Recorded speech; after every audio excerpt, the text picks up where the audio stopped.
Good evening, ladies and gentlemen. Relationships are important, and relationships happen or come into existence because of the conversations we get into, and there are certain behaviors which are required if we want conversation to happen in a fruitful, productive, responsible way. And the first behavior which I stated yesterday was the behavior of listening. Okay. So God has given us 2 years. There must be a reason behind it. And the reason which I can see is that the God wants us to listen more vis-a-vis speaking.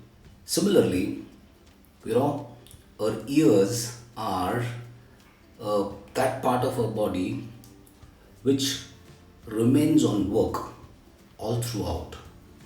So, for example, if you happen to see a wrong scene, you have an option to close your eyes. But if you come across a particular sound, you have no choice but to listen to it, okay? When you're sleeping, your eyes are closed, but your ears are on the job. And ladies and gentlemen, you'll be surprised that look, your ears are senior to your eyes because they start working right from the womb. So the story of Abhimanyu, that look, Abhimanyu heard about that story of Chakravyuh inside the womb, and that speaks that look, our ears start working when we are in the womb, while our eyes open when we arrive in the world.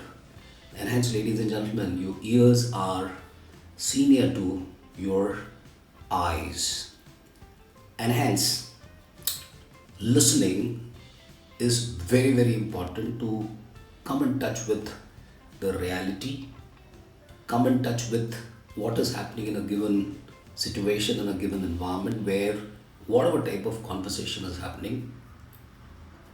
But the whole problem is that look, we all are being brought up with a sort of a bias which is towards speaking, okay? We all have been appreciated in our childhood when we spoke the first word. We all were appreciated when we got the first prize in, say, debate competition. So if you see it from the starting, we all have been pushed and we all have been appreciated whenever we have spoken, okay? So I don't think that look, there has been any appreciation by anyone where somebody comes and tells you that look, so it's something really great. The way you listen is something which I need to learn from you, okay? Which happens, but it rarely happens, okay? Question is that why we don't listen. We know that look, someone is a wife, someone is a husband, someone is a child, but we still do not listen. We do not listen because we are so overloaded with our own thoughts. We are so preoccupied with our own feelings. We are not able to understand and relate with our own feelings and have a handle on our feelings and the reaction which is coming out of those feelings. And when we are not able to do all this and we get into a conversation, our ability to listen really goes for a toss. So number one is that look, please have this in your mind that look, every person is different and every person's intelligence is different. Every person's way of perception is different. And what that person is going to bring on a table would be different from what you would come out with.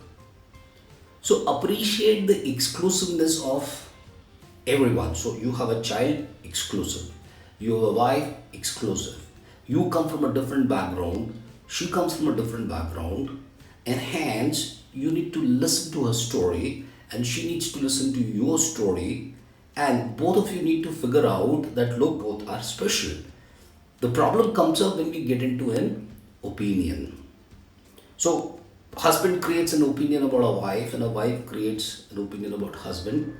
And when you have an opinion and when you enter into a conversation with opinion, then there is no possibility of conversation because you're trying to throw your opinion on somebody else. And conversation doesn't mean throwing opinions on each other. Conversation means bringing assumptions on the table. Okay, I allow you to speak your emotions, I allow you to speak your concern, I allow you to speak your thoughts, and I pay attention to you, undivided attention. Okay, then only the listening will happen.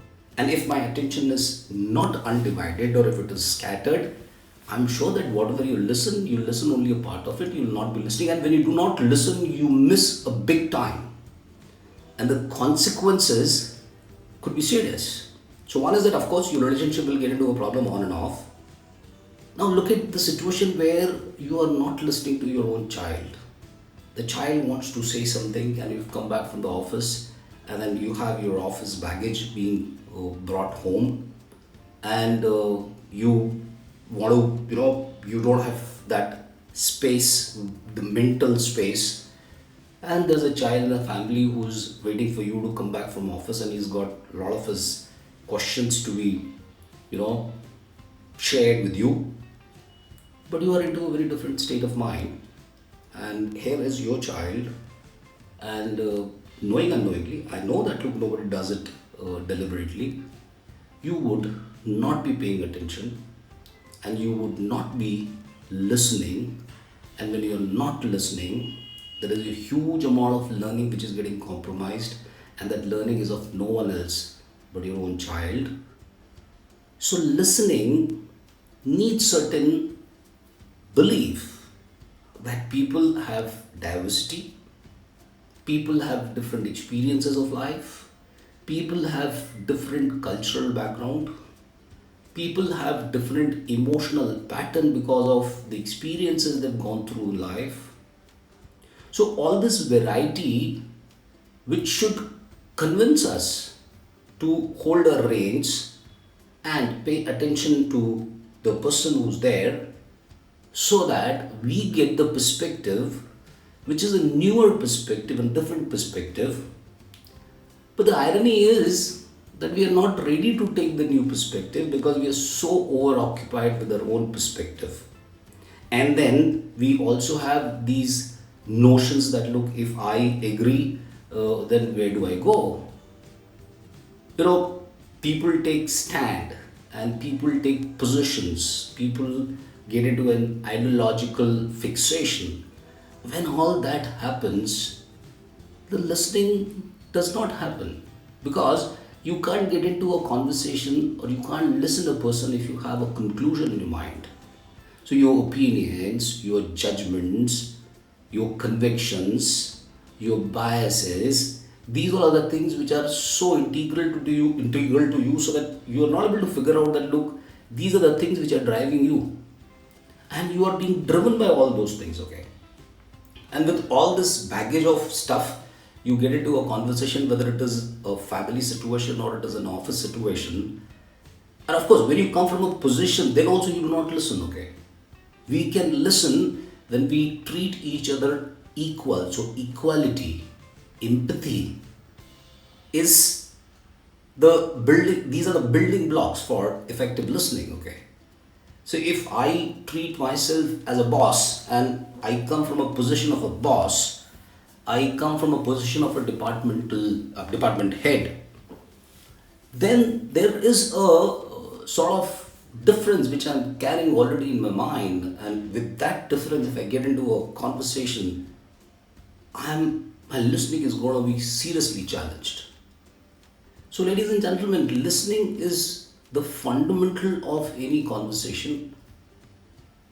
Speaking is important, but I think more important is listening. All participation means that you listen. Okay, and I'll tell you, I have been seeing it for the last so many years, and I have keen observations on this, that we are just not listening. And there's a huge amount of loss which is happening in the organization, there's a huge amount of loss which is happening in the family. I was reading it somewhere that today the attention span of a business executive has come down to 12 minutes. So the longest he can concentrate is 12 minutes, because within this period, there'll be some telephone call, there'll be some SMS, there'll be some WhatsApp message, or something will happen so that look, his span of attention is going to get distracted. Okay. So we have a lot of these gadgets and devices which are around, and we are so much into these devices that we ignore the divine. The divine is that human being who's there in the family. Divine is that subordinate who spends 10 to 12 hours every day in the same premises, in the same organization, in the same office where you are. So, all that which is happening around is also impacting our ability to listen, and hence we need to be more careful with all these disturbances around. And all relationships which flourish, they flourish because there is someone, there are people who are listening and who are enabling the process of bringing the assumptions on the table. Okay, that's what the conversation is about. I bring my assumptions on table, you bring your assumptions on the table, and I carefully, with sincerity, with that sense that look, you are different, with that sense that look, I'm going to get something new from you, with that sense that look, your intelligence and your senses operate in a different way than my intelligence and my senses. Okay. And if I'm ready to respect myself as exclusive, I'll be able to respect other person also as exclusive. So the question, ladies and gentlemen, is, are you treating yourself as exclusive? Okay. If you are treating yourself as an exclusive creation of the nature of the God, I'm sure that you will also treat the other person the same way. Do you appreciate when somebody who's senior to you does not give you space and does not listen and simply imposes? And please try to recall, how does it feel?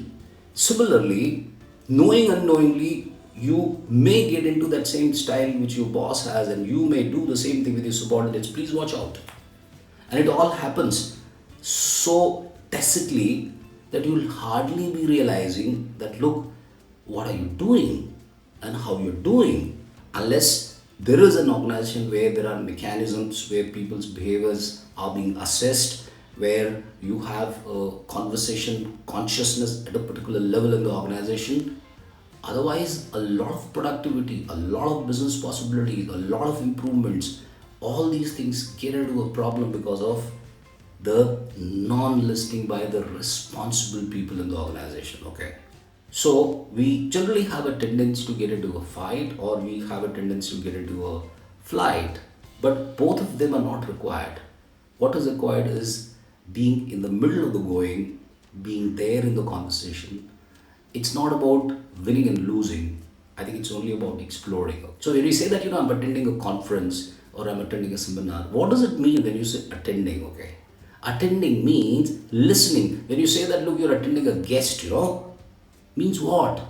Listening. So when you attend, you give your attention. Okay. So attend is giving attention. Okay. And giving attention means listening. Okay. So that's the interesting aspect of this word, attention. No, that's what the way the word is. So listening, and I'll be coming to the second behavior which is required for conversation, which is about respecting. So ladies and gentlemen, listen with attention, with your complete undivided focus, with a belief that human beings are different, with a belief that every time I listen, I grow, every time I listen, I enrich myself, every time I listen, I become more successful, and every time I listen, I take my relationship to the level 2, and all relationships are what I am, and what I am is what I have been listening, and what I listen to. I am what I listen to. Thank you very much, and keep your fingers crossed for the behavior number 2, which is respecting. Till the time, stay tuned, or do get in touch with my channel, Nirmal Singh Raghav, more productive, and on top of all this, more contributing to the whole family, organization, society, nation, world, and the universe. Thank you very much.